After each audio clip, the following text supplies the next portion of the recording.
They sentenced her to the mines for a death she didn't cause, then handed her to the cursed king instead. 18 winters of silence. A wolf kingdom that called him broken. A high priest at a marble pulpit whispering he was marked by the moon goddess herself. One human healer. One forced bond. One candlelit night that undid a lie 18 years long. She found something living inside his ear. Segmented. Alive. Silver runes etched along its spine. He hadn't spoken in 18 years. His first words were for her. I can hear your heartbeat, burning temples, howling packs. A dead Luna's grave, a green ribbon journal, silver chains at a priest's wrists. An alpha king rising from exile with the voice they buried. He pressed his forehead to hers by the dying fire. When he comes for us, I open the door. The lamplight flickered inside Ravenspire Fortress, and Alara Vane's silver tweezers came out of the alpha king's ear, slick with dark blood. Something wriggled at the tip. Something with segmented legs and a shell that caught the candle glow like wet obsidian. 18 years. That was how long this thing had lived inside Kael'draven's skull. 18 years of silence. 18 years of a kingdom whispering the word cursed behind his back. And now it was writhing in a jar of silver wine at her elbow, and the man on the table was opening his mouth for the first time since he was 19 years old. They say the devil hides in small places. Alara had never believed that. Not until tonight, his throat cracked around the first sound. A rasp. Then a shape. Then 3 words that reshaped a kingdom I can hear. His own voice startled him. His face changed, went slack, then broke, then reset. He tried again, softer, as though afraid the sound would leave him. I can hear you. She could not answer him. Because her own throat had gone tight, and because a healer at a bedside did not speak first when her patient had just discovered his own voice. She only pressed a clean linen against the rim of his ear and watched a man who had been buried alive inside his own head for 18 winters come back into the room. His hand rose, slowly. Fingers found the place behind his ear where the small dark thing had lived. He pressed, once, gently. Then he looked at her. Really looked. For what felt like the first time since a courthouse 3 weeks ago had shoved them together at a signature. Your heartbeat. His voice was gravel and smoke. I can hear your heartbeat. She almost laughed. She caught it in her throat. Because the truth was very simple and very unromantic. That's because you're touching my wrist. He looked down. His fingers had closed around her wrist without either of them noticing. He did not let go, and she did not make him, because she understood something in that moment that would take the rest of the night to say out loud. That whatever had put that thing inside his head 18 years ago was still walking free in the kingdom below. That the beetle in the jar was not the end of the story. It was the receipt. Which meant the real story was only beginning, and it would begin, she knew already, with the name of a man she had not yet dared to say out loud in her own head. A name in gray robes. A name at a marble pulpit. A name that had spent 18 years telling a kingdom that this good man deserved his silence. That name was going to hear its own weight before the winter was out. She was going to see to it. 3 weeks earlier, Ironfang Kingdom. The High Court of Elders. The great hall smelled of old wolfsbane and older grievances. Alara sat on the petitioner's bench, hands folded, spine straight.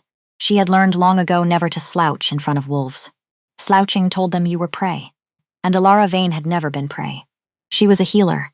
A human healer in a kingdom of shifters, which was almost the same thing as being nothing at all. Except that she had delivered 57 pups and 31 children in 6 years. And every one of them still drew breath. Everyone until Lady Seraphine Blackwood. Elder Ragnar Stormhold looked down at her from the high seat. 68 winters had carved his face into something that looked half wolf, half granite. He was fair as the old law allowed, which was not the same as just, Mistress Vane. This council has heard the petition brought by Lord Thorn Blackwood regarding the death of his mate on the 3rd night of the harvest moon. The petition alleges negligence. She kept her face still. She had attended Seraphine's labor. She had watched a young Luna bleed out on her own furs while her mate paced the corridor drunk on plum wine and rage. She had done everything her mother had taught her, everything the old midwife scrolls had taught her. Everything the smuggled human medical texts she had read by candlelight for a decade had taught her. Seraphine had died anyway. The pup had died with her, and a woman was dead who should not have been, behind Alara. At the back of the hall, High Priest Malachi Vorn shifted in his robes, 55 years old, silver at the temples. A voice smooth as riverstone. She could feel him watching the back of her neck. He was the one who had planted the whispers. He was the one who had leaned into Lord Thorne's ear at the funeral rite and murmured that a human hand had no right on shifter flesh. That moon goddess herself had turned her face away from the birth. He had said it kindly. He had said it with sorrow in his voice. That was how he said everything.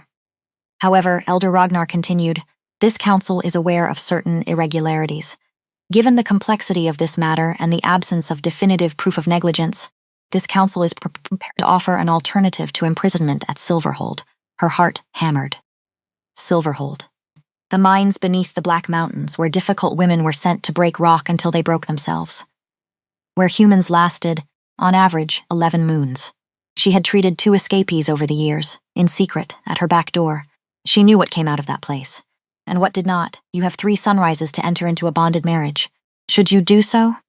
And should your mate accept the writ of guardianship, this council will dismiss the petition and close this matter, marriage. To whom? She was 28 winters old, widowed by a human trader 2 years back, who had married her for a plot of orchard land, and never once looked at her with anything you could call warmth. He had died of a lung fever without ever asking her about a book she was reading. In Ironfang, a widowed human healer was less than nothing. She was rumor with a shape. The council has already identified a suitable alpha. A murmur moved through the hall like wind through wheat. She turned her head. Cale Draven stood near the back. Tall, weathered in a way that had nothing to do with age. He wore the black leather and dark furs of the northern packs. His hair was cut short at the sides, longer on top, streaked with early gray, though he could not have been more than 37. His jaw was clean, his hands hung loose at his sides, his eyes met hers for one heartbeat and slid past. Cale Draven, the Cursed King.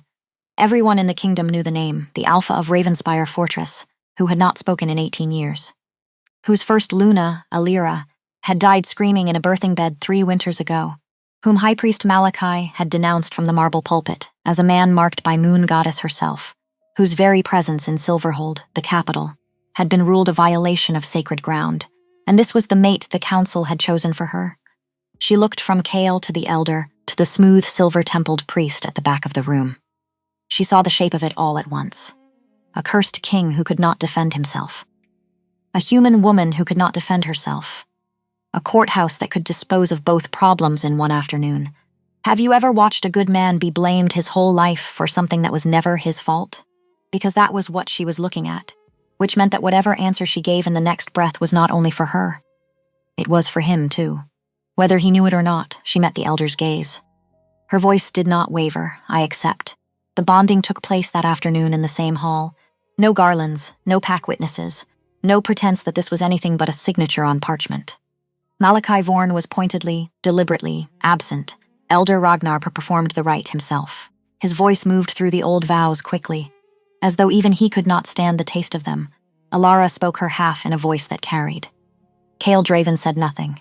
He inclined his head at the correct moments. When Ragnar reached the words that bound their scents together beneath Moon Goddess, Cale pressed his wrist against hers. His skin was hot, his pulse steady.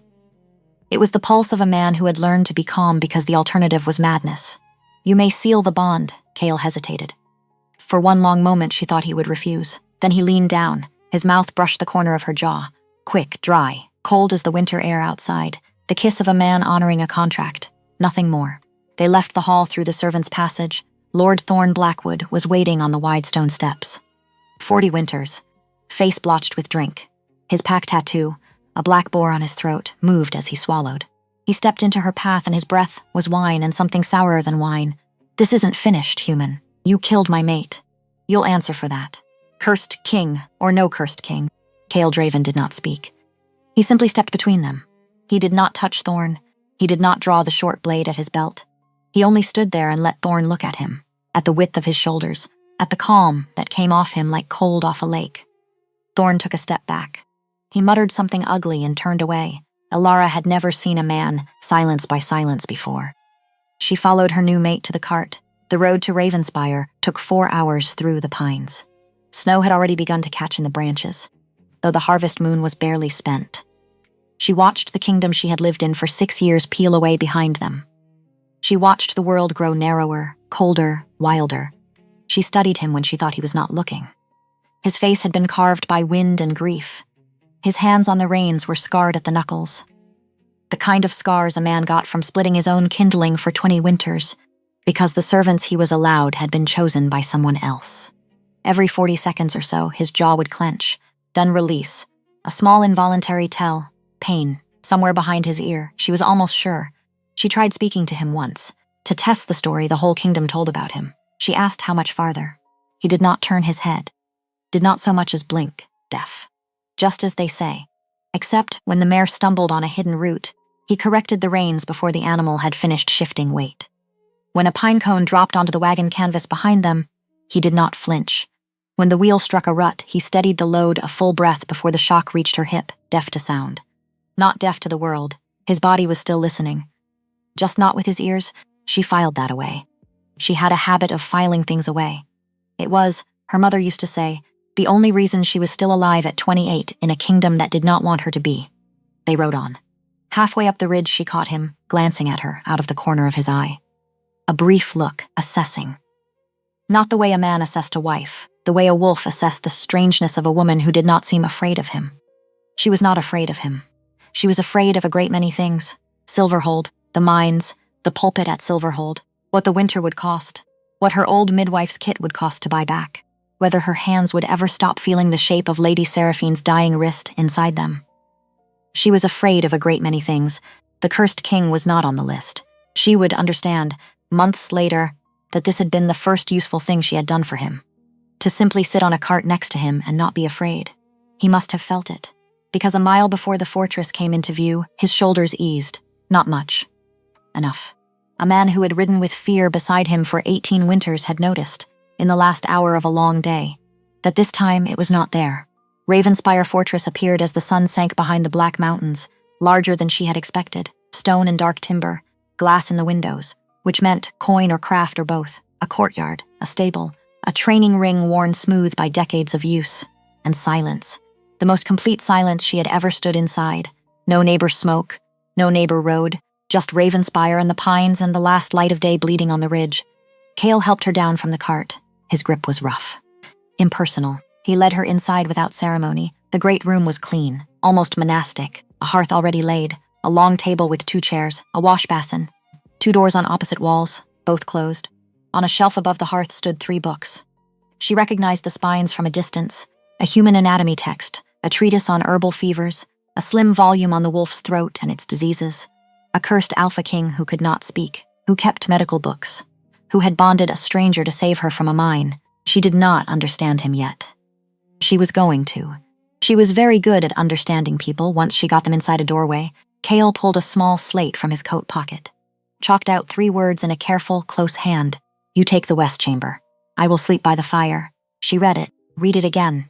She had expected many things from this night, not this. Her tongue moved before she thought. That isn't necessary. He watched her mouth. He could not hear, but he read her. He shook his head once and wrote again. It is already decided. Some part of her that had been braced for something worse loosened. Something else, quieter, unbraced too.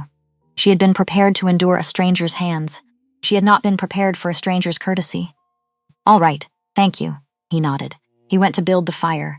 She carried her small trunk into the west chamber, a narrow bed, a patchwork quilt, a cracked shard of mirror, 1 window facing the pines, and on the table beside the bed a 4th book, older than the others. The cover was cracked. The title had been half rubbed off. She lifted it. Advanced Study of the Deaf Ear and the Diseases of the Skull. She sat down on the edge of the bed. Her hands were steady. Her stomach was not. A cursed alpha king who owned a text on skull disease. A man everyone said was broken. Who was, she suspected, sitting at his own hearth this very moment in more pain than he had ever admitted to another living soul. She had felt useless since Seraphine. She had not felt useless in the last hour. That was, she realized with a small startled twist, the first change of a long night. She would not sleep for hours. Instead, she lay in the narrow bed with the 4th book open on her chest.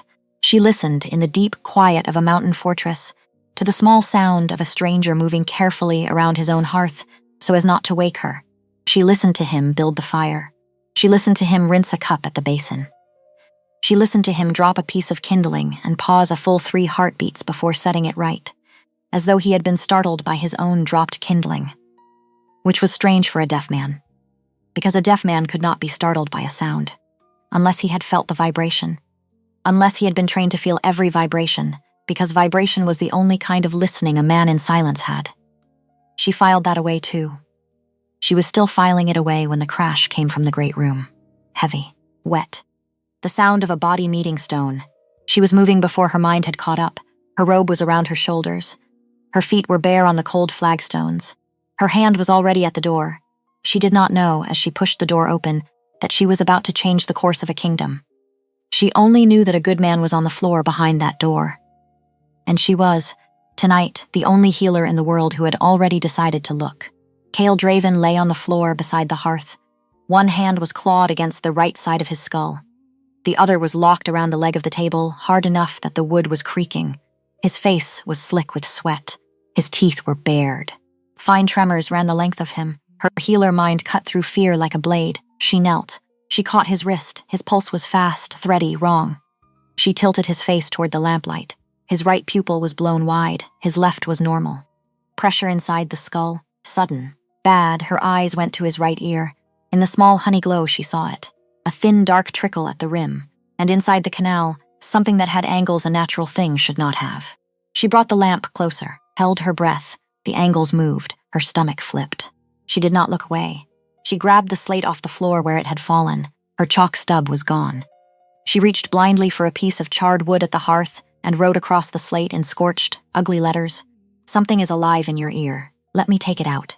She held the slate close to his face. His eyes came open, dark, bloodshot, full of a suffering so old she could feel it come off him like heat. He read the words. He read them twice. He looked at her. Really looked, the first time, and she saw the calculation move behind his pain. He was thinking of every healer who had come before her, everyone who had lied to him, everyone who had shrugged, everyone who had spoken of curses. He was deciding whether he could bear another. He nodded once, barely, which was, she would think later, the bravest thing she had ever seen a man do. She moved. Fire in the kitchen hearth banked hot, water into the copper pot. Her small kit from her trunk, the fine silver tweezers she used for splinter and glass. The curved forceps she had bartered a lamb for 2 winters back. Silver, all of it. Silver did not corrupt shifter flesh the way iron did. She had learned that early. She sterilized the tweezers in the boiling water, then over the flame until they glowed. Then set them on clean linen to cool. Warm olive oil into a small clay bowl, warmed further, drawn up into a slender dropper. She had used this trick twice before, on children with beetles in the ear. Insects hated oil. They came toward the light. Cale had dragged himself into the chair at the table. His head was in his hands. His shoulders were shaking. When she touched his shoulder, he lifted his face. She pointed at the table, mimed lying down with his head turned. He understood. He stretched himself along it on his side, right ear up, his cheek against the wood. He closed his eyes. She positioned the lamp. She spoke, though she knew he could not hear her. The words were for herself. "This is going to hurt. I am sorry. I am here." She dropped the warm oil into his canal. 1 drop, 2, 3. It pooled. It went dark, then darker.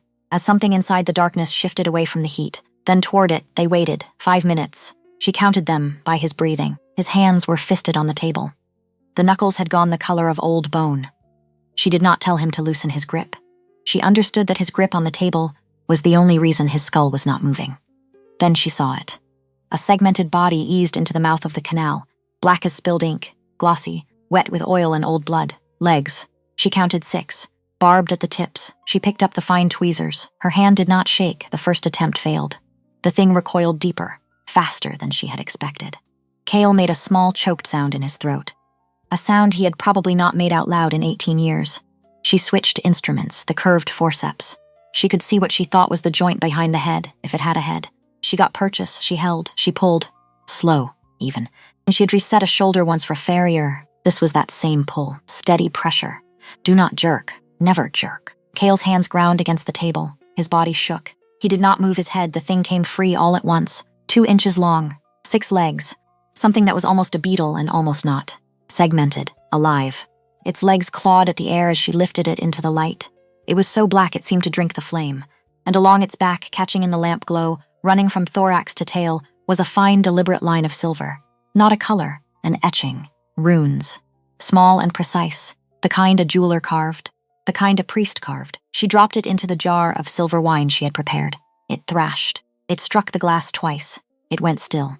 Its legs stayed curled inward, as though it had died holding something. The silence in the room was so complete she could hear the hearth breathing. Kale sat up. He moved slowly, as though he were relearning how his body was supposed to hang together. His right hand rose. His fingers found his ear, touched the rim, pressed lightly at the bone behind it. His mouth opened, the rest she already knew. The 3 words. The voice startling him. The wrist and the heartbeat. What she had not expected was what came next. He looked at the jar on the table, at the thing floating in the silver wine. His eyes tracked the fine silver line along the beetle's spine. He was, she realized, still enough of a healer's son to know what he was looking at. His voice, when it came again, was very quiet. That was put there. She nodded on purpose. She nodded again. He looked at her, not with fear. Something colder than fear. By a man with silverwork in his fingers, yes. By a man with access to the temple archives, yes. By a man who has spent 18 years telling a kingdom I was cursed. She did not answer. She did not have to. He was doing the arithmetic in his own head. She could see the columns lining up behind his eyes. Aelira, Seraphine, the mind collapse. The holy man who had come to his bedside on the 3rd morning, the writ of exile, the pulpit. She watched him finish the sum. He looked up at her. His voice was steady, which was worse than if it had shaken. I want the name, but I want it done cleanly, or he will bury us both. Then we begin with what we can prove, which is the woman I could not save, because her story and his story are the same story, and her body still knows it. He held her eyes for a long moment. Then he did something she had not expected. He reached across the table. He set his hand over hers, briefly, warm and calloused and steady. Not romance, not yet. Something older than romance. Alliance, tomorrow, he said. Tomorrow, she agreed. Dawn was gray at the shutters when she finally slept. She did not go back to the west chamber. She curled in the great room chair by the hearth with a blanket over her knees. Kale sat across from her with his back against the stone. He would not lie down. He was, she understood, listening, to the fire, to the wind, to the far small sounds of a fortress that had been sealed inside his skull for 18 years and was now suddenly, terribly, wonderfully alive again. She slept in fits. Every time she came half awake, he was still there, watching the jar on the table, watching the door, watching her. She woke to the smell of coffee, real coffee, dark and burnt at the edges, the kind traders brought up from the southern coasts once a season. She emerged from her chair blinking. Kale Draven was standing at the stove. He turned when she came in, and he heard her step. She could see it in the small delay before he made himself look casual about it. Good morning. His voice was already stronger than the night before. A little smoother. He had been practicing while she slept. Good morning, Alpha.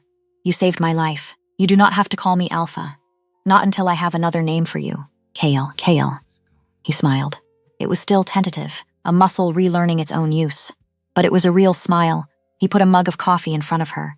He set out eggs and dark bread and a small dish of goat cheese. She watched him move. He moved carefully. Every scrape of a pan, every rattle of a lid, every crack of the kindling. His shoulders would tighten and then, deliberately, force themselves back down. 18 years of silence. And now the world was shouting at him. You are going to have a headache by noon, she told him. I have already, then eat, then sleep. Then we start work on you, on your voice, on the runes, on that beetle, on the name we are not saying out loud yet. He set his own mug down. He looked at her over it, Alara, the way he said it. She was not prepared for the way he said it. As though he were testing whether her name would carry weight in his own mouth. As though he wanted it to. Yes. I did not marry you to have a healer. I know. I married you because a high priest at a marble pulpit told my kingdom that a human woman had no business laying hands on shifter flesh. He said it about my Luna once. Different words. Same voice, he paused. He considered how much of himself he was prepared to hand her before breakfast. I thought perhaps you would understand what it is to be looked at and unseen. I thought perhaps you would not lie to me about my own pain.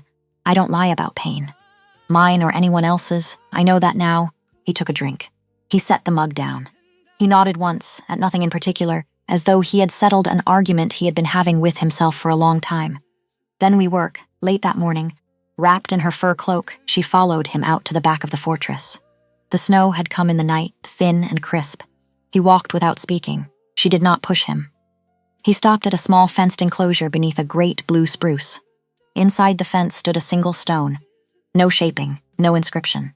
He had not been permitted to inscribe it, she understood. Not officially. Cursed kings did not get to name their dead. He said the name for her. So the stone would hear it out loud, Perhaps for the first time in 3 years, Luna Alira Draven, 20 winters. Beloved, she did not speak. She did not offer condolence. She had learned early that grief did not want comfort. Grief wanted acknowledgement. He stared at the stone. She died in childbirth. Winter of the 3rd year of our bond. The pup was breech. The cord was around its throat. The midwife I sent for was 2 hours late because of a blizzard. By the time she reached us, my Luna had been laboring 19 hours. She died with her hand in mine. I could not hear her ask me for water. His voice did not break. It did something worse. It went even. Malachi stood at the marble pulpit at her funeral rites. He told the assembled Pax that Moon Goddess had punished a cursed alpha by taking his Luna. He put the vote to exile me from Silverhold. He carried it. He carried it because he needed it carried. Do you understand? I have thought about that funeral for 3 years, every night, every rest hour. He was not preaching, he was steering, and I did not know why. She thought of the runes on the beetle, silverwork. A priest's hand, she said quietly, I think I might. He turned his head. He looked at her. Not at the stone. At her, say it. He wanted you exiled because a broken Alpha King in a far fortress is easier to manage than a whole Alpha King on a throne. He wanted you broken because a broken Alpha King is easier to explain than a murdered one. A dead Alpha requires a successor. A cursed Alpha requires a regent. A regent needs a voice. A voice needs a pulpit. He was very still. His pulpit. The wind moved in the spruce above them. A little snow slid off a branch and made a soft sound like a page turning. Elara? Yes. You are the first person in a long time who has spoken plainly to me. I want you to know I heard it. She could not answer that. So she did the thing she was best at. She reached across the fence and put her hand flat against the cold stone above his dead Luna's grave. She stood there with him. She let him have the moment. She did not try to be part of it. She only made sure he was not alone inside it. They walked back to the fortress in silence. Inside, on the long table, the small jar caught the noon light through the window. Silver wine, black shell. Fine silver etching along a curled spine. Waiting, she said. We will need better proof than one beetle in a jar. We will get it. He will come for you when he learns you can speak. Let him. He will come for me first. Kale Draven, Alpha of Ironfang, stopped in the middle of the room. He turned toward her. There was something in his face she had not seen there before. It was not tenderness. It was not gratitude. It was older than either, and much more dangerous. His voice was still hoarse. But it was steady. He will find that inconvenient. 2 days later, Roran Ashfell rode up the ridge. He was 35, broad in the chest, dark hair tied back at his neck, an old Ashfell pack tattoo curling at his wrist. He was Kale's captain of arms, which was to say he was the only wolf in the whole kingdom of Ironfang who had refused for 18 years to leave Kale's side. Ashfells did not abandon a bloodline they had sworn to. Ashfells died first. Elara had heard of him. She had never met him. She stood on the porch with her arms folded across her cloak and watched him swing down off his horse and climb the fortress steps 2 at a time. And she understood in the first 5 seconds why Kale had kept him alive. Loyalty came off him like weather. He inclined his head. Formal, not warm, not cold. Correct, Mistress Vane, Captain Ashfell. May I see my Alpha? He is in the great hall. Good. Then he looked at her, really looked at her, and something moved behind his face she could not read. Not suspicion, not welcome.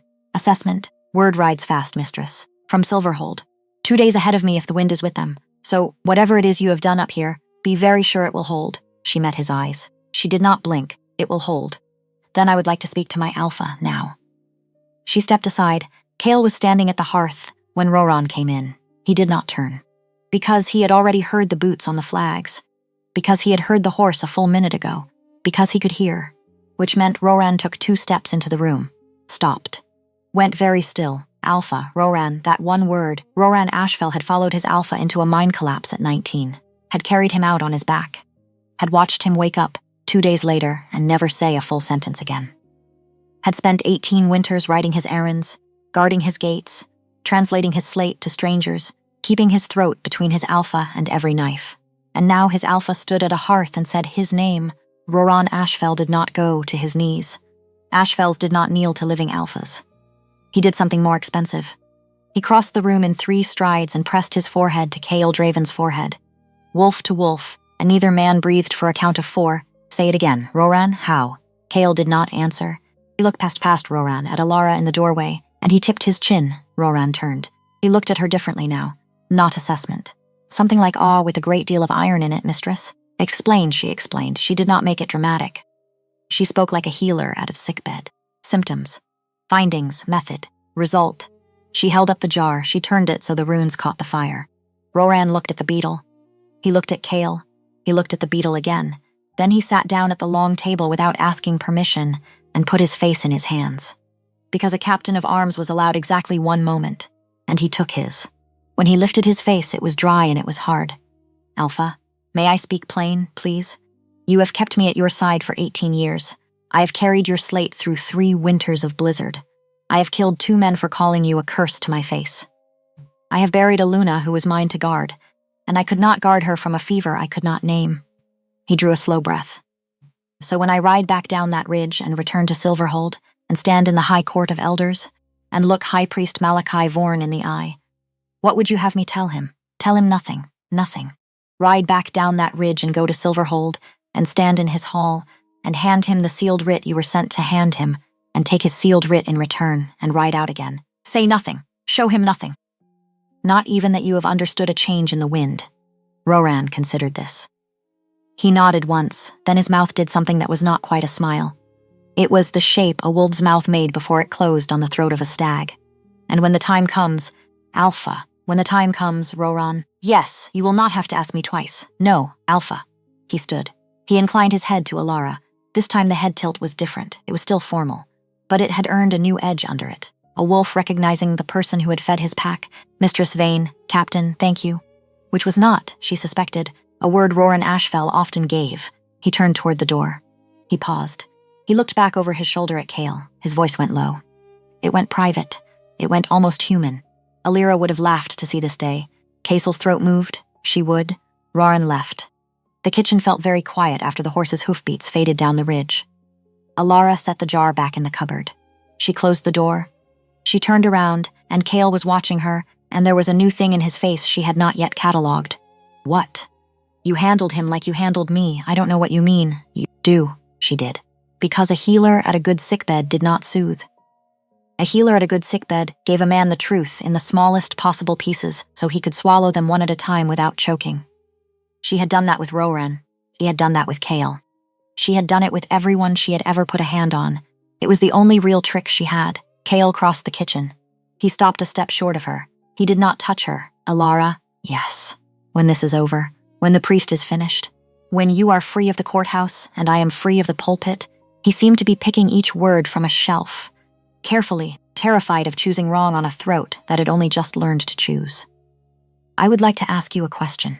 Only when it is over, only when it is over, then you have something to fight for, Alpha. I had that before you said it. She let herself smile.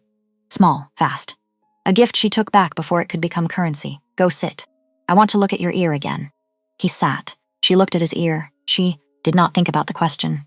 She thought about it very hard. The blow fell 3 mornings later. A young rider came up the ridge under a torn banner. 20 at most. Pale gray robe of a Silverhold acolyte. His horse was foamed at the neck. He would not dismount. He handed a sealed scroll down to Alara with a hand that shook and did not meet her eye. Then he wheeled the horse and rode back down the ridge before she had broken the seal. Which told her everything she needed to know about the message before she opened it. Kale came out onto the porch behind her. He read the scroll over her shoulder. His breath was steady on her hair. His jaw was not. The seal was Malachi Vorn's. The words were the temples. The message was short, by order of the High Priest of Ironfang, in the matter of the death of Lady Seraphine Blackwood. The healer Alara Vane is summoned to the marble pulpit at Silverhold on the coming rest day to offer public repentance before the assembled packs. Should she fail to appear, the High Priest will petition the elders to annul her bonding on grounds of fraud and remand her to Silverhold Mines for the term of her natural life. She read it twice. She did not read it a third time. A third reading would have been a small betrayal of her own courage. Kale's voice was very quiet. You will not go. I will go, Alara. If I do not go, he wins twice. He takes the bonding. He takes me. He takes the only reason you had to speak in front of him. If I go, he has to face me in a full hall. He has to keep his mask on in daylight. He will not risk killing me at his own pulpit. He is too vain for that. He does not need to kill you at the pulpit. He only needs to break you at the pulpit. He cannot break what he has never held. That was the 6th thing she had said out loud in 3 days that she had not planned to say. She was going to have to stop doing that. Because Chaol Draven had a way of hearing every one of them. He did not answer for a long time. Then he said, and it was very calm, "Then I ride with you. You are still under the writ of exile from Silverhold. Then I will break the writ, Chaol, Elara. If a man cannot break an unjust writ to stand beside his mate at her trial, then he was never worth the crown that writ took from him." Her chest did something she did not have language for. She was not going to have language for it any time soon. She said, "All right." They spent the next 3 days preparing. Elara reviewed her midwife's notes on Seraphine's delivery. She added observations she had dismissed at the time, the old bruises. The way Seraphine had whispered, "Please do not tell my mate," under the sound of a contraction. Elara had thought at the time that Seraphine had meant the pain. She had not asked which pain. She wrote it all down now, in her own steady, plain hand. Dates, measurements, angles of old breaks, the precise defensive pattern of a bruise on a wrist that had been twisted, not fallen upon. Chaol worked on his voice. He read aloud from the anatomy text. He read aloud from the treatise on herbal fevers. He read aloud until his throat rasped and Elara made him stop. And then he read silently, his lips still shaping every word. Because 18 winters of muscle memory had to be unmade one syllable at a time. Because he did not intend to walk into that hall and sound like a stranger inside his own throat. On the last night before the ride, they sat by the fire. She was checking the pack. He was checking a small dagger he had not needed to check in 3 winters. She looked up at him without meaning to. "Chaol, yes, if this goes wrong, it will not go wrong. If it does." He set the dagger down. He looked at her fully. "If it does, I will get you out of that hall alive. I will get you back on a horse. I will get you north to the academy. Master Healer Silwyn has agreed already. Roran has the route. There is a healing house in the far country that will take you in, no questions. You will be a stranger with a new name and a full life ahead of you. Do you understand? You planned this. I planned this the morning after the beetle." Her throat closed for a second. "And you, I stay. I finish it. That is not a plan. That is a funeral. Then it is my funeral. And I have owed 1 to 2 women in this fortress for a long time. I would like to spend it well." She did not answer. She could not. She only reached across the small table and set her hand over his, and neither of them spoke for a long time, and the fire made the only sound in the room. At last she said, very quietly, "It will not come to that. No, because I do not intend to be gotten out. I intend to walk out," his mouth curved. "Small, real. Then walk out we will, outside." The wind rose off the Black Mountains.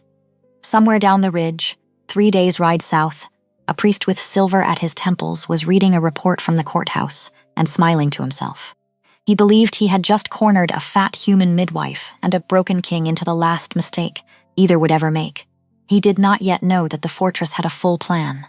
He did not yet know that the fortress had a captain. He did not yet know that the fortress had a voice. He would learn all 3 by sunset on rest day. Rest day dawned cold and clear. They rode down out of the pines together at first light. She wore the same plain wool she had worn to the courthouse 3 weeks before, not because she had nothing else. Because she wanted the hall to see the same woman it had already tried and failed to bury. Chaol wore black. He wore the collar of the Draven line, silverwork stitched into leather at his throat. He had not worn it in 18 years. It sat there like something that had been waiting for him. The road to Silverhold cut through the wolf country of Ironfang, past sheep pastures and old milestone stones, and the smoke of packhouses banked for winter. Every packhouse door they passed opened a crack to watch them ride by. Word had gone ahead. Word always did. By the time they crossed the last ridge and saw the pale stone of Silverhold rising out of the valley, the road behind them was thick with wolves. Not enemies, not yet. Curious, which was worse. Because curiosity could be turned into any shape a good speaker wanted it to take, and Malachi Vorn had always been a very good speaker. They dismounted at the gate. Roran Ashfell was there.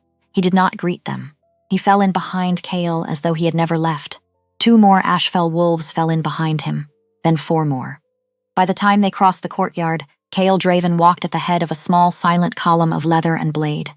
Elara walked at his elbow, and the crowd at the temple steps parted for them without a word, which was not something that had happened to a cursed king in 18 years. She felt Chaol register it beside her. His stride did not change. His breathing did not change, but the corner of his mouth did. Just a little. The way a man's mouth moved when he remembered, after a long time, what it felt like to walk toward a door instead of away from one. Inside the temple, the air was cold and sweet with beeswax. The vaulted ceiling threw the hush back down on their heads.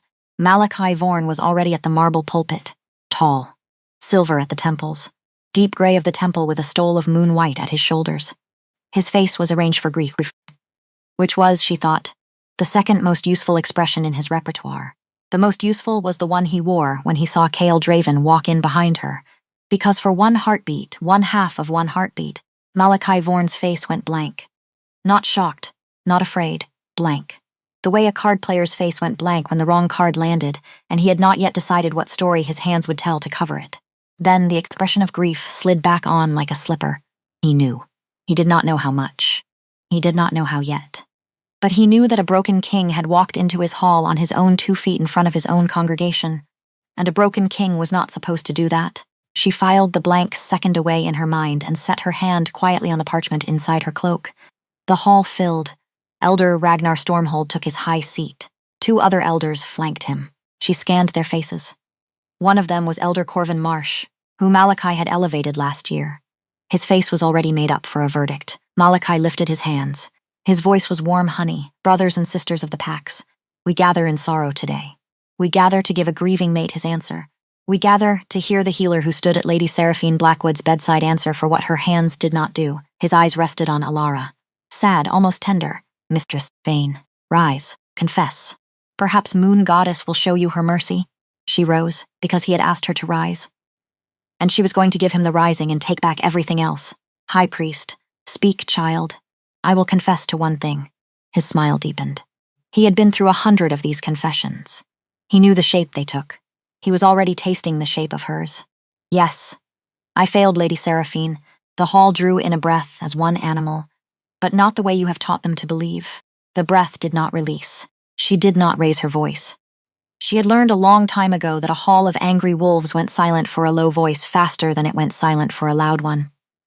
Lady Seraphine Blackwood did not die of a difficult birth. She died of a torn liver. Her liver did not tear that night. It had been tearing for months. Months of quiet damage that was not caused by any pregnancy in her body. That damage was caused by a fist. She turned her eyes, slow and deliberate, to the front bench, to Lord Thorne Blackwood, who was already rising, already red, already opening his drunk red mouth to shout her down. Her mate's fist. The hall exploded. Thorne was on his feet and coming forward. 2 Ashfell wolves stepped smoothly between him and the pulpit, and Thorne learned in 3 seconds that Ashfell wolves did not move for grieving mates.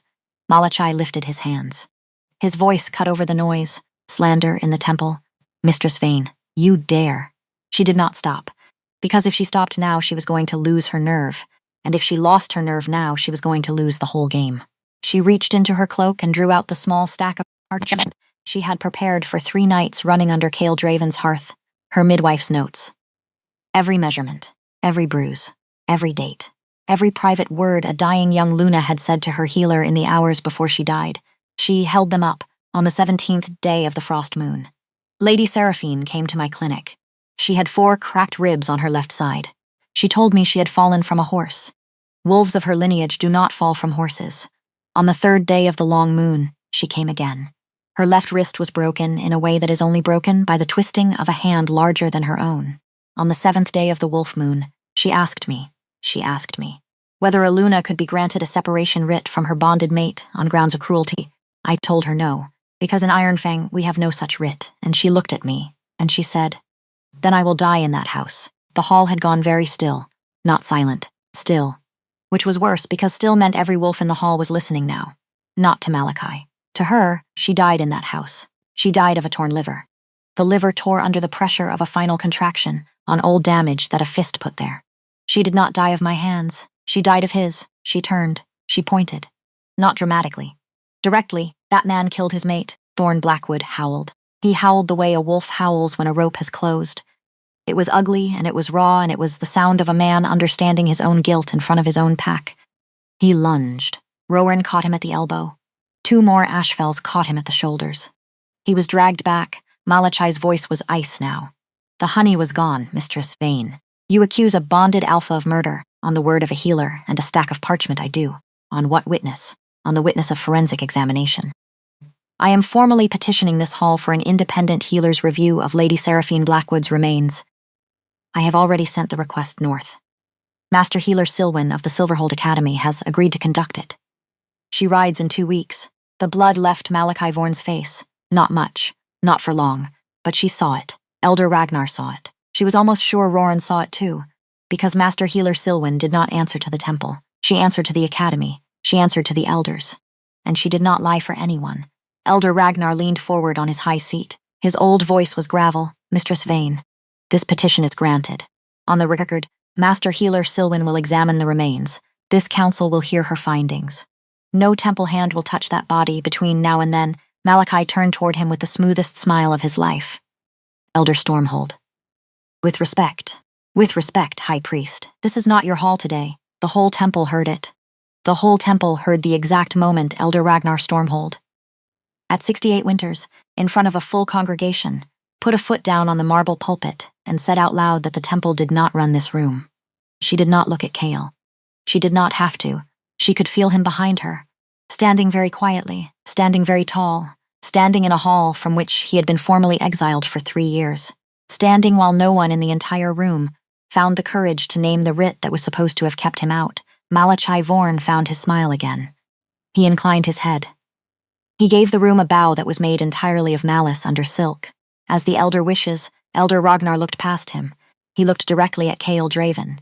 His voice was even, Alpha King Draven. Welcome home, the hall breathed. It breathed hard.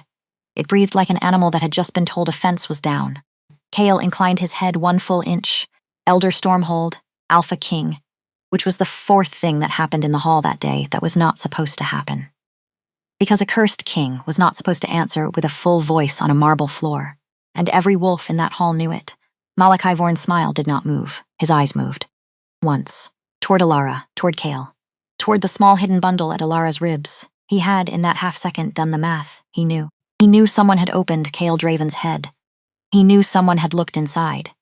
He did not yet know what she had found, but he knew, in the way a man who has planted a bomb knows the smell of the wick, that his bomb had come out of the wall. He inclined his head to the elder. He turned. He walked off the pulpit with the grace of a man who has just decided to burn the house before the fire brigade arrives. Alara felt Kale's hand at the small of her back. Not possessive. Steady. As though he had been waiting to steady her since she rose from the bench and had only just now been given permission. They walked out of the temple together. The road home was full of packs. They stared. They whispered. They did not attack. Not yet. Because word had run 3 ways in the hall today, and no wolf in Ironfang was quite sure yet which of the 3 ways was the winning bet, which was fine. Because Alara Vane only needed them uncertain. She did not need them on her side. Yet. Halfway back up the ridge, Kale reined in his horse. He did not speak for a long moment. He looked out over the valley below them. The pale stone of Silverhold sat in it like a bone in a wound. Alara, yes. Do you know what you gave me today? Tell me.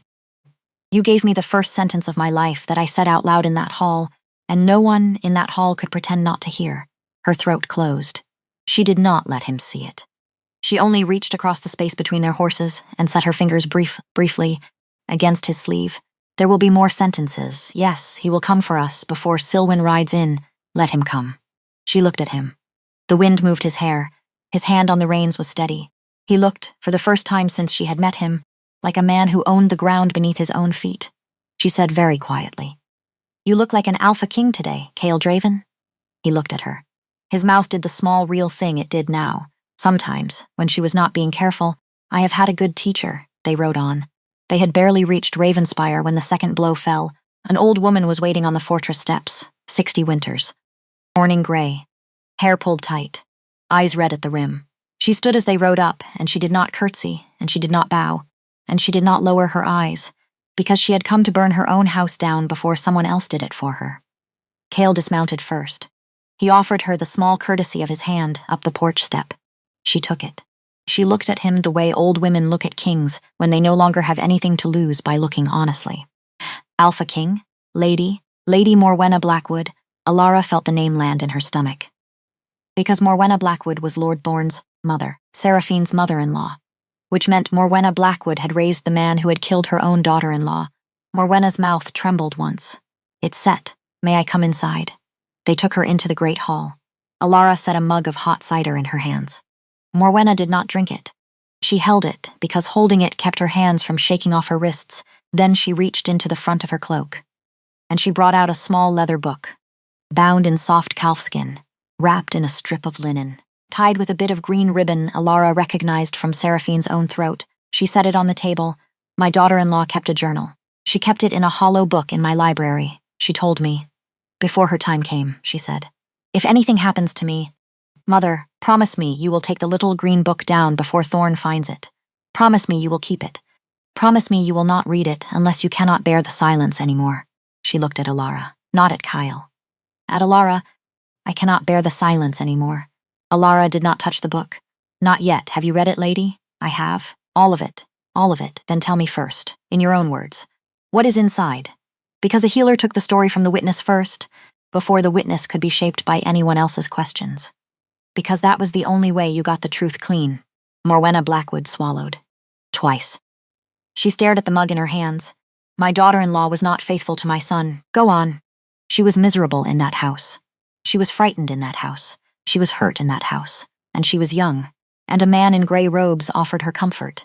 She thought it was spiritual, and then she thought it was more. He is a very persuasive man. He has always been a very persuasive man. Alara did not have to ask which man.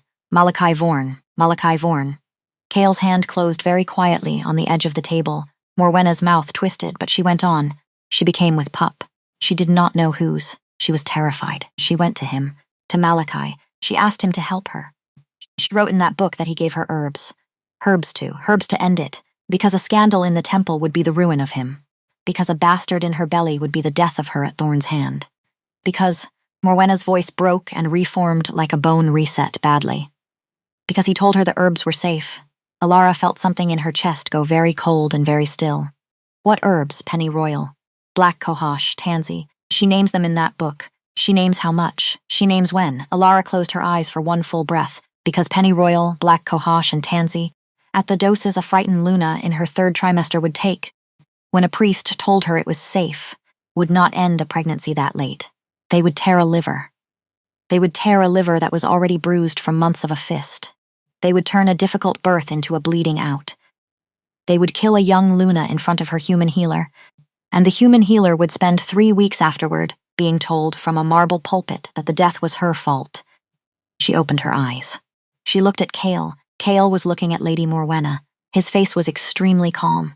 His hand on the edge of the table was white to the knuckle.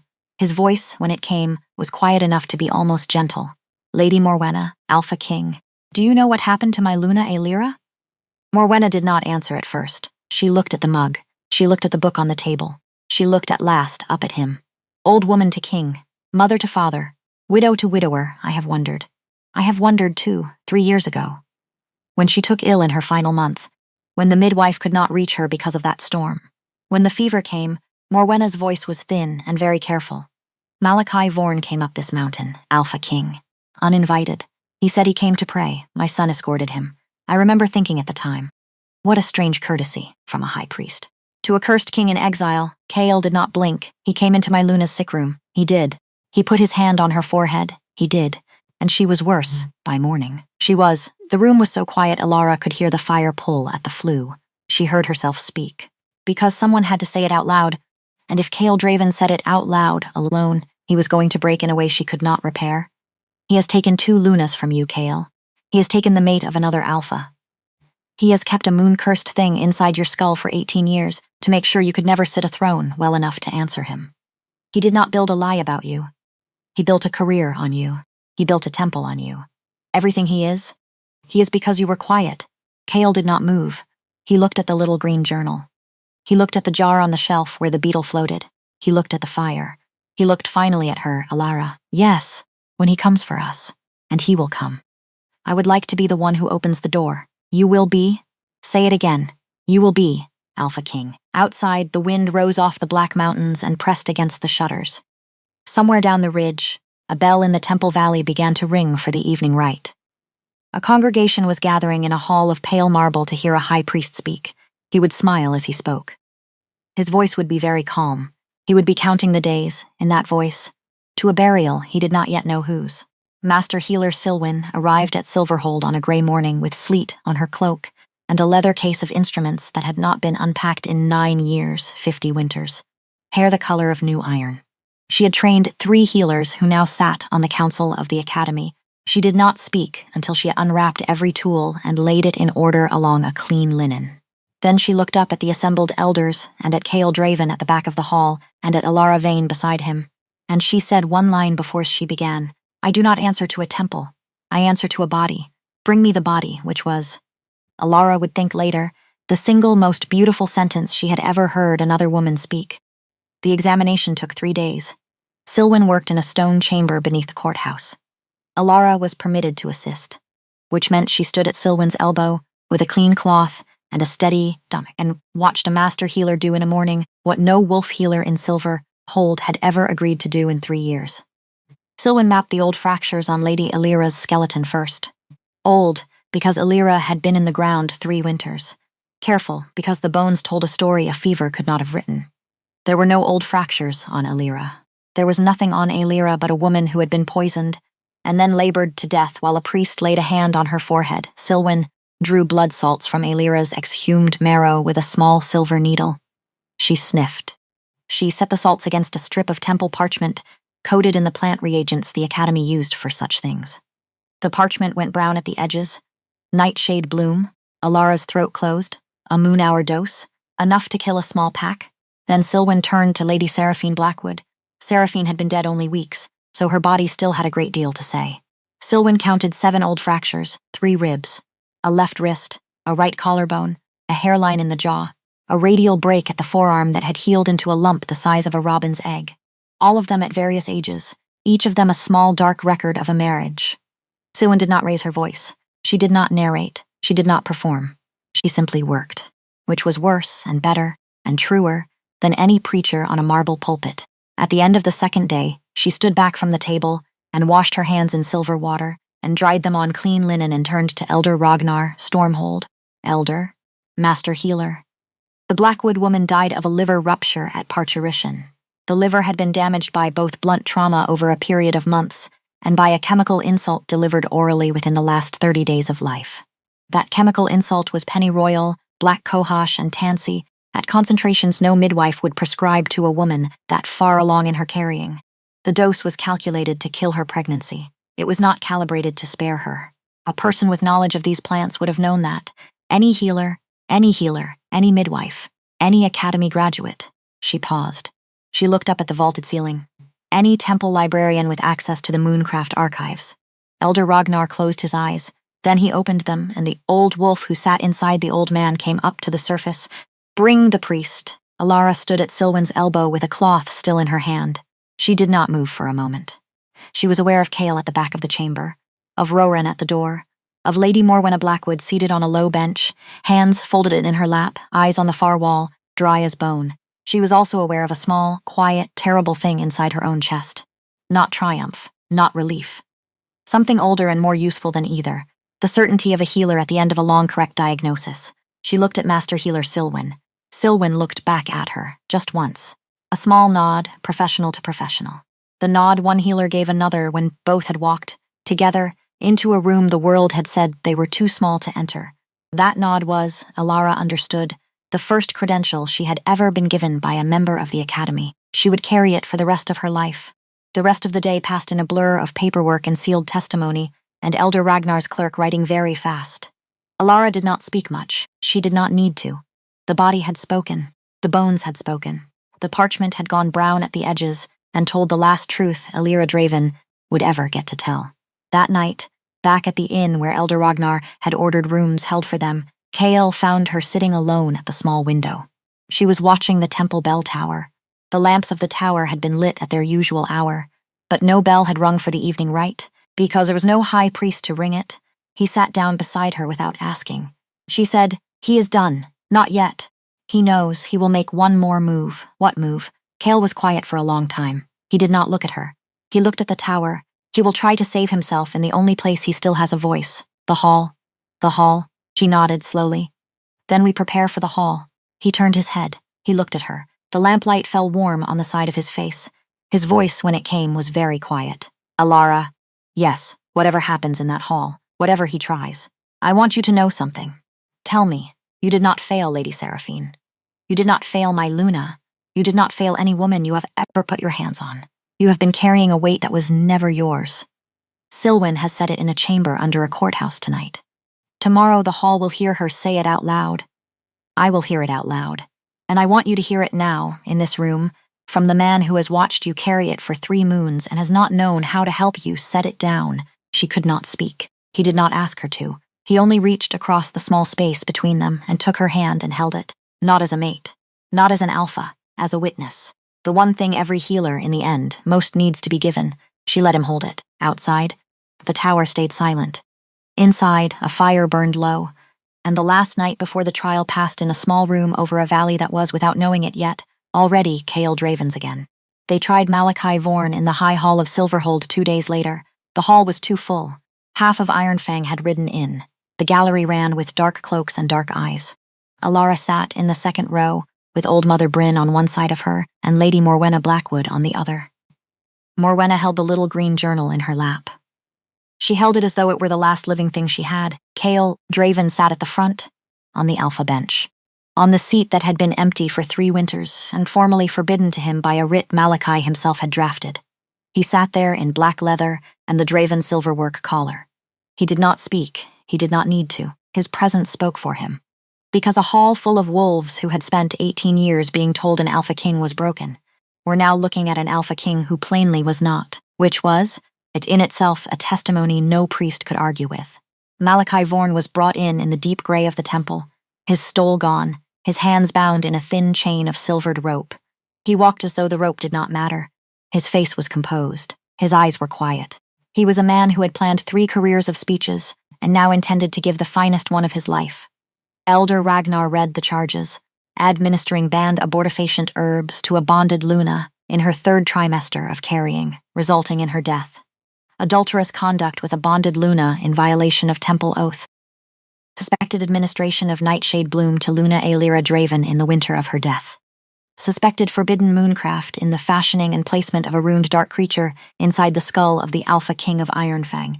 Every charge landed in the hall like a stone into a well. Malachi smiled at the last one. Small, tolerant. As though the elder had suggested he had stolen the moon itself. Elder Stormhold. With respect. Fictions, Master Healer Silwen has provided physical evidence for the first 3. Master Healer Silwen is a woman with her own quarrels with the temple. I am shocked, though not surprised, that she would seize the chance. Elder Ragnar did not answer that. He looked to the prosecutor at the front. A younger elder named Corin. A wolf who had never smiled in public in his life. Corin rose. He put Seraphine's journal into evidence. He read 3 passages aloud, in his flat and terrible voice, in which a young Luna had written the name of a high priest and the doses of 3 herbs and the words, "I am so frightened." Malachi did not move. Corin put the drawings of the beetle's runes into evidence. He put Master Healer Silwen's report into evidence. He called Lady Morwenna Blackwood, who did not weep and who did not embellish, and who told the hall that her daughter-in-law had come to her with bruises and with a broken wrist and with a name. Then he called Alara. She rose. She walked to the witness stand. She did not look at Chaol, because if she looked at Chaol, she would be strong for the wrong reason, and she wanted to be strong for the only reason that mattered. Truth in the room. Not affection at her back, Corin asked her one question, and only one. Mistress Vane, in your professional opinion, on the basis of your examination and Master Healer Silwen's, could you have saved Lady Seraphine Blackwood on the night she died? No. Why not? Because by the time she reached my table, she was already dying of a poison she had been given three weeks earlier by a man she trusted, and of a torn liver that had been softening under a fist she was bonded to for 2 winters. I did what any healer would have done, and it was too late by the time she was mine. I have carried the guilt of that too late for weeks. I would like to give it back now. To the men it belongs to, she turned. She looked at Lord Thorn Blackwood, who was in the 2nd row in wolf chains. She looked at Malachi Vorn. You put your hands on her, Lord Thorn. You put your poison in her, High Priest. I did not kill Lady Seraphine. You killed her together. You are simply not brave enough to sit in the same row. The hall breathed as one animal. Malachi Vorn rose, slowly. Chain and all, may I speak, Elder? You may. May I speak plainly? You may. His voice was warm. It was the voice he had used from the pulpit for 2 decades. It was so lovely to listen to. It was the loveliness that had always been the trick. Elder Stormhold. Brothers, sisters, this healer, this poor human healer, has been cornered into a story she cannot escape. and in her fear she has reached for the largest villain she can name. I understand her. I forgive her. I would forgive her 100 times. But you cannot found a verdict on a frightened woman and a mother-in-law's grief. And you cannot convict a high priest of Ironfang on the drawings of an insect scratched onto a page in a mountain kitchen. He turned. Slowly. He looked directly at Kale Draven, Alpha King. Kale did not answer. Alpha King. I have prayed at your bedside. I have wept at your Luna's grave. I have carried a kingdom for you through 18 winters of your affliction. I have loved this pack. I have loved you, Kale Draven, who had not been permitted to answer a high priest inside this hall since he was 19 years old, opened his mouth. Malachi, the hall drew its breath. Alpha King, I have listened to your voice for a very long time. Kale's throat was still rough. It made the words heavier. I have listened to it inside my own skull when I could hear nothing else, because you were the last voice I heard clearly, on the 3rd morning of the mine, when you put your hand on my head and told me I was cursed. That voice has lived inside me since I was 19. I know it very well. I know its warm places. I know where it lies. Malachi's face did not move. So when you say you have loved me, High Priest, I would like you to know. I have heard that too, and I have decided it is not true. The hall held Malachi's smile stayed, but something behind his eyes shifted, and for the second time in the length of this reckoning, Alara saw the card player's blank half-second appear behind his face. He lifted his bound hands. He set them, very deliberately, over his heart. He began to hum, softly, almost sweetly. A 3-note figure that dropped and rose and dropped again. Old Mother Bryn's head came up beside Alara like a hound scenting fire. Alara, I hear it. That is a moon-binding cadence. Girl, I know. He is opening a portal in the middle of the hall. I know. The stone under the witness stand grew suddenly warm. The air over Malachi's shoulders bent, just slightly, beneath the way heat bends over a summer road. A very faint circle of pale silver light began to draw itself into the flagstones around him. His humming grew. He was going to walk out of the room. Not through the doors, through the floor, which meant he had built himself an escape into his own trial. Which meant he had known, from the moment Silwyn touched the first bone, that a verdict was going to fall. Which meant a high priest of Ironfang, in the middle of a full temple, had prepared a piece of forbidden mooncraft to save his own skin. Which was, itself, a conviction if anyone in the hall lived long enough to say it out loud. Alara moved, because she had been the one who studied the beetle. She had been the one who traced its runes. She had been the one who spent 3 nights reading the small, stolen pages of Alira's old herbal, which she had brought with her in her cloak this morning without knowing why. Except that she had learned this month to trust the itch at the back of her neck. She reached into her cloak. She drew out a small pouch of coarse silver salt and a stoppered vial of pale glycerine oil. Silver salt broke a moon binding. Wormwood oil unmade a rune. Every academy healer knew it. No high priest expected a human midwife to. She threw the salt in a wide arc across Malachi's feet. She followed it with the oil. The pale circle in the flagstones flickered. The humming caught in his throat like a hook. The circle did not close. Malachi Vorn's eyes widened, not with fear, with calculation. Because the circle had not fully broken. It had only stuttered. He would have another breath, maybe 2. He drew that breath. He began the cadence again. Kale Draven stood up. He did not shout. Because an Alpha King who had earned his voice back 3 weeks ago did not need to shout. He had spent 18 years learning how much a small sound could carry. He had spent 3 weeks relearning how to weaponize it. And he had one thing in his throat now that Malachi Vorn had spent 18 years making sure could never happen inside this hall, Alpha Command. It came out of him low. It came out of him even. It came out of him aimed, Kneal.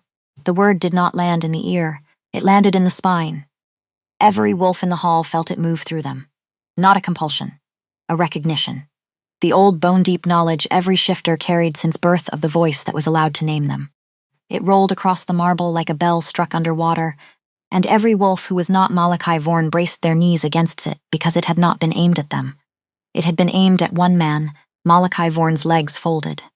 Not gracefully. Not by choice. His knees struck stone with a sound the whole hall heard. The humming choked off. The pale circle in the flagstones flared once and went out. The temple silence rushed back in. For one held heartbeat, no one in the room moved. Because they were all doing the same arithmetic. A cursed king could not carry Alpha Command. Alpha Command required a whole throat. A whole throat required a whole wolf. A whole wolf required a soul. The temple had spent 18 years telling the pact was broken beyond repair. The temple had lied. Every wolf in the hall did that math in the space of one breath. And every wolf in the hall arrived at the same answer at the same moment. Alara felt it settle across the room, like weather changing. She had seen crowds turn before. She had never seen a crowd turn on a single syllable. Kale did not sit down. Roran, Alpha, take him. Roran Ashfell was already moving. He crossed the hall in 5 strides. 2 more Ashfell wolves moved with him. They lifted Malachi Vorn under both arms. His mouth was still open. No sound came out, not from the command. From the fact that a hall of wolves was watching him fail to escape his own trap, and a high priest with a bound throat inside a full temple had only one currency left, and it was silence, and he did not have enough of it to buy the rest of his career. Elder Ragnar Stormhold rose. He did not raise his voice. He did not need to, by the authority of this council and the ancient right of the Pax of Ironfang. On the count of murder, by chemical means of Lady Seraphine Blackwood. On the count of murder by chemical means of Luna Aelira Draven. On the count of the practice of forbidden mooncraft.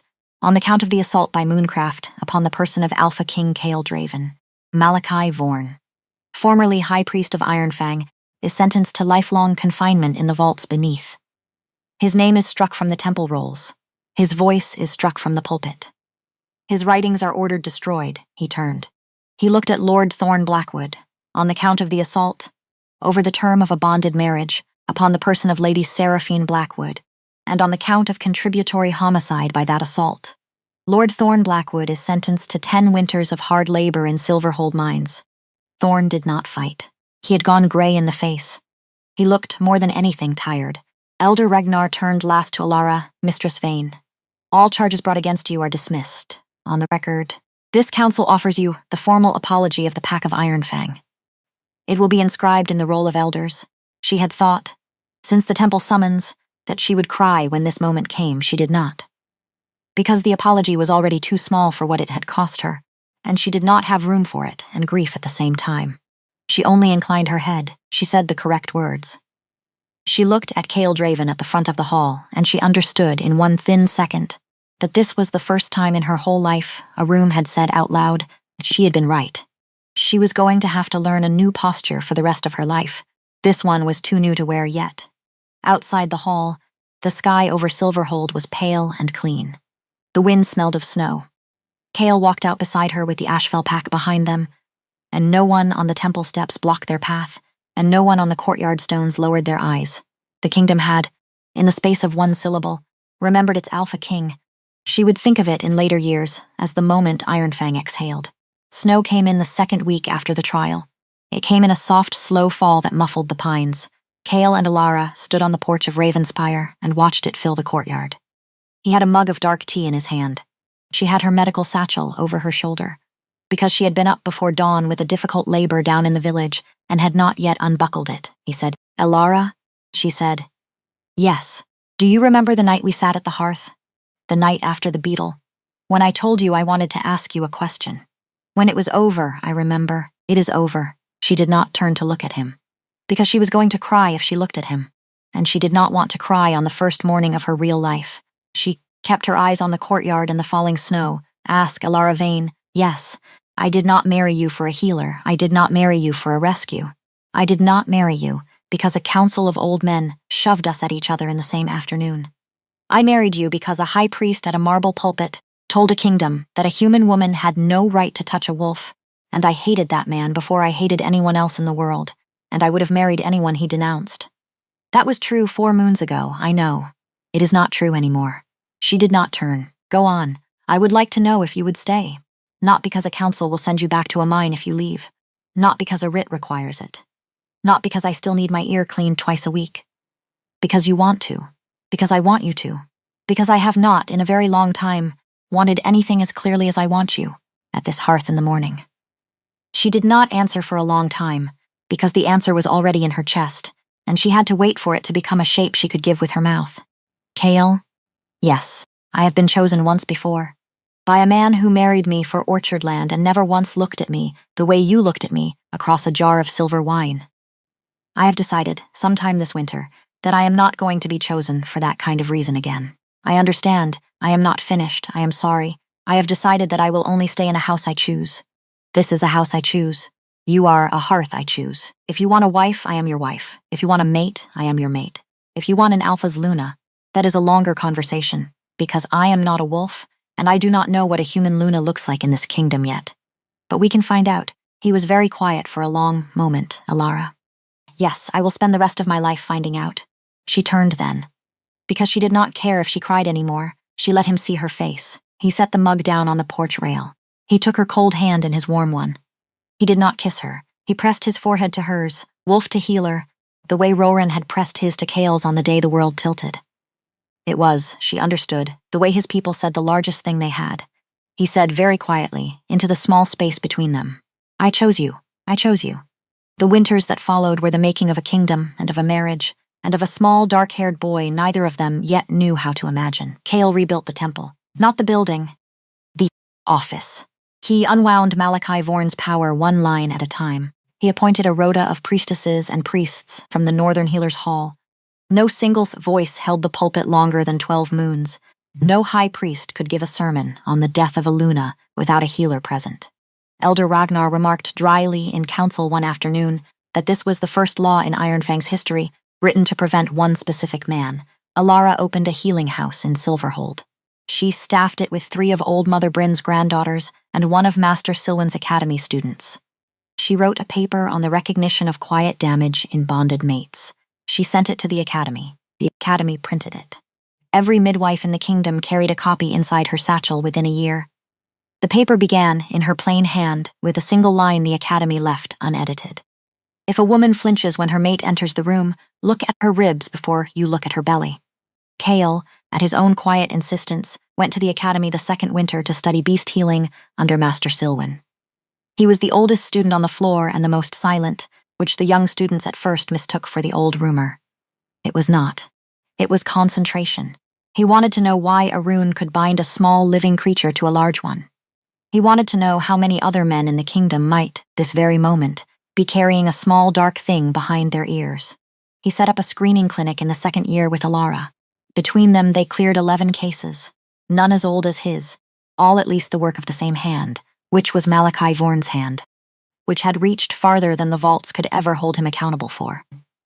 Which meant Alara Vane and Kale Draven spent a great deal of the second year, traveling to small pack houses in the far country, opening ears, and giving men back their voices. There were widows in that country who wept when their sons spoke to them for the first time in a decade. There were wolves in that country who tried to give Kale Draven their throats. He would not take them. He always said the same thing. He always said it in the same steady, hoarse, patient voice. I did not save you, she did. And you did not have to stay quiet. You only had to be listened to. The next man who tells you your pain is not real is the enemy. Not the pain, which became. By the 3rd year, a saying at the healer's hall, they came home from the last of those trips in the spring of the 3rd year. She was tired.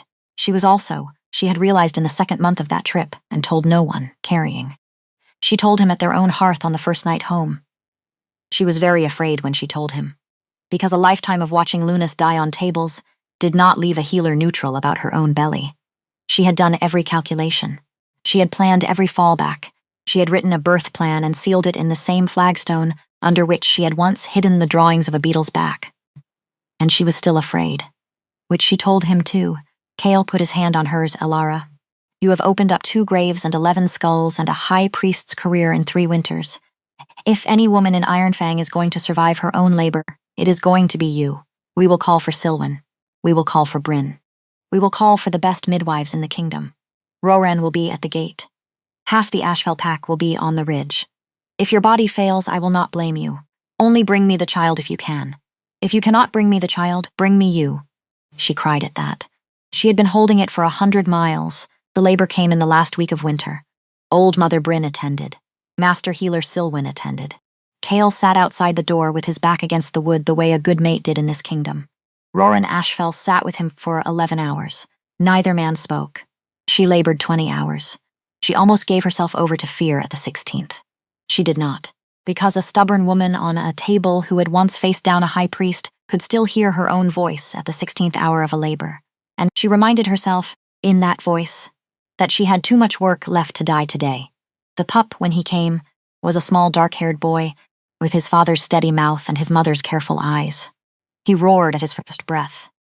loud enough that the Ashfell wolves out on the ridge heard him and howled once, the old high sound that told a kingdom a bloodline had held. They named him Torrin Draven, not Dravenvane. Chaol offered. She refused. In this kingdom, a pup carried the alpha name. In this kingdom, that was a shield. She had spent enough of her life being clever about shields to know when to accept one. When Silwen finally left her side and the room empty of everyone but Chaol, he sat down on the edge of the bed. He looked at his son. He looked at his wife. His voice, when it came, was very quiet. Elara, yes, you gave me my voice back 3 winters ago. You gave me my kingdom back the winter after. You gave me my son this morning. She was too tired to cry properly. She managed a small sound instead, a laugh, a breath. Something with a smile in it. You are welcome, Alpha King. He bent his forehead to hers. I chose you, I chose you. The pup slept between them. Outside, the wind moved in the pines.